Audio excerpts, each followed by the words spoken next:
حضرت علی رضی اللہ عنہ کا ایک بڑا عجیب قول ہے، فرماتے تھے کہ اگر اللہ رب العزت نے اس امت کو عذاب دینا ہوتا، اللہ تعالیٰ اس کو رمضان کا مہینہ اور سورہ اخلاص عطا نہ فرماتا۔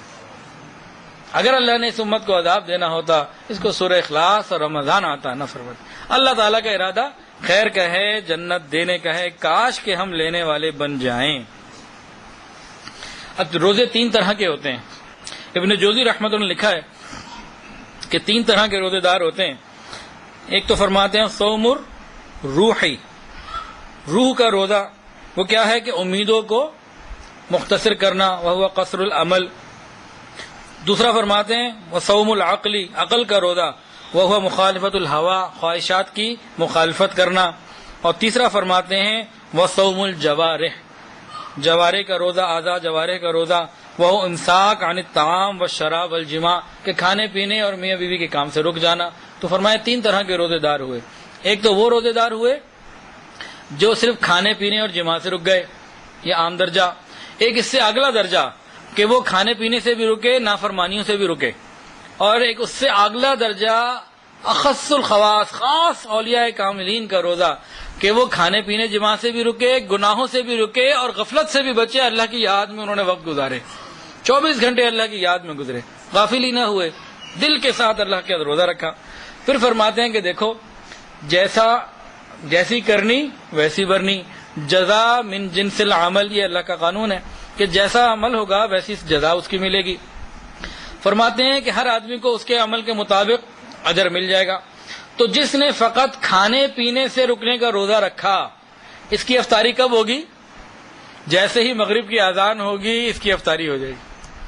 اذان مغرب ہوئی، کھانے پینے سے رکنے کا روزہ رکھا تھا، کھا پی لیا، برابر ہو گیا معاملہ۔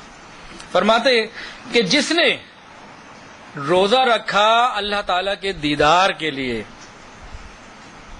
اور وہ کہتے ہیں کہ جس نے اللہ تعالیٰ کے دیدار کے لیے روزہ رکھا، اس کی افطاری ہوگی دیدار الہی کے وقت۔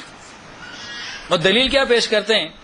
بڑی عجیب تطبیق فرماتے ہیں، عجیب فرماتے ہیں کہ حدیث مبارکہ کے اندر آتا ہے صوموا لرؤیتہ وافطروا لرؤیتہ، کہ چاند دیکھو روزہ رکھو، چاند دیکھو عید کر لو۔ فرماتے ہیں کہ حدیث کے الفاظ تو ایسے ہی ہیں لیکن معمولی سے فرق کے ساتھ اس کو کہتے ہیں، اس طرح سے اس کو سمجھو، صوموا لرؤیتہ، یہاں پہ لام تعلیلیہ ہو جائے گا کہ تم روزہ رکھو اللہ تعالیٰ کے دیدار کی نیت سے۔ صوموا لرؤیتہ، تم روزہ رکھو اللہ تعالیٰ کے دیدار کی نیت سے۔ وافطروا برؤیتہ، یہاں پہ لام با ہو جائے گا، وافطروا برؤیتہ، کہ تم افطاری کرو گے اللہ تعالیٰ کے دیدار کے ساتھ۔ تو جیسی نیت ہوگی ویسا معاملہ ہوگا۔ اور ایک اور حدیث کے اندر بھی تو یہ مضمون آتا ہے نا، یہ محبت والوں کی باتیں ہیں۔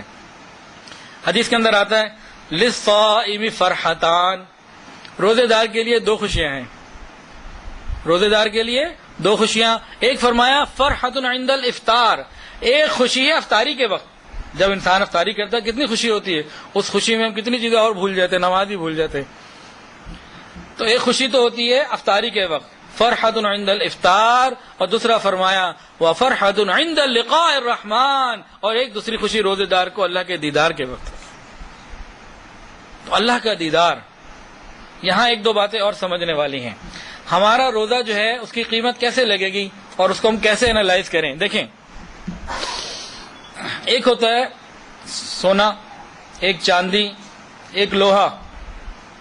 تو عام لوگوں کو تو ہو سکتا ہے روزے کے بدلے لوہے کا بھاؤ مل جائے، اور جو ان سے بہتر ہیں ہو سکتا ہے ان کو چاندی کا مل جائے، جو اور بہتر ہے ہو سکتا ہے ان کو سونے کا مل جائے۔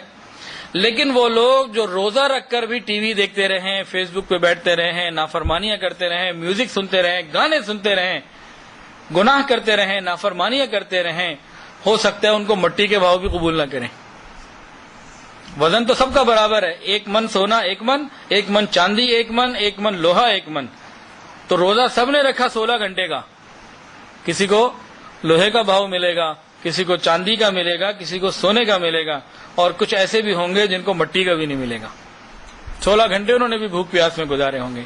تو ہم اپنے ان اوقات کی فکر کریں اور ایسا وقت گزارنے کی کوشش کریں کہ سونے کا بھاؤ مل جائے، اور قیامت کے دن اب اللہ تعالیٰ سے ملاقات ہو، ہم یہ مانگیں اللہ جب آپ سے ملاقات ہو آپ ہمیں دیکھ کر مسکرائیں، ہم آپ کو دیکھ کر مسکرائیں۔ ایسا ہوگا نا. کچھ لوگوں کے بارے میں آتا ہے کہ اللہ رب العزت جب ان سے ملیں گے قیامت کے دن، وہ اللہ کو دیکھ کر خوش ہوں گے اور اللہ ان کو دیکھ کر خوش ہوں گے.